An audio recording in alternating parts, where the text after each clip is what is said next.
దేవి అంటే క్రీడించున్నది, ప్రకాశించున్నది అని రెండు అర్థాలు. ఆ తల్లి ఈ సర్వ జగత్తునందు చైతన్య స్వరూపిణి అయి ఉన్నది. ఆమె లేని ఈ జగత్తు లేదు. బంగారము లేకుండా నగలు ఎలా ఉండవో, నగలు లేకపోయినా బంగారం ఎలా ఉంటుందో, అలా అమ్మవారు లేని జగత్తు ఉండదు. కానీ జగత్తు లేకుండా అమ్మవారు మాత్రం ఉంటుంది. ఆ కారణం చేత ఆవిడ సర్వ జగత్తు యందు అంతర్లీనమైనటువంటి చైతన్య స్వరూపిణి.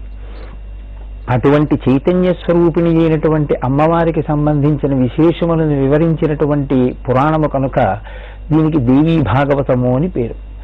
ఆ తల్లియే శంకర భగవత్పాదుల సౌందర్య లహరి మాటల్లో చెప్పాలి అంటే మహామాయా విశ్వం భ్రమయసి పరబ్రహ్మ మహిషి. మహామాయాస్వరూపిణి అయి ఆ తల్లి ఒక్కొక్క నాడు ఇంద్రియముల యొక్క లౌల్యమునకు గురి అయ్యేటట్టుగా చేసి మళ్ళీ జన్మ పరంపరని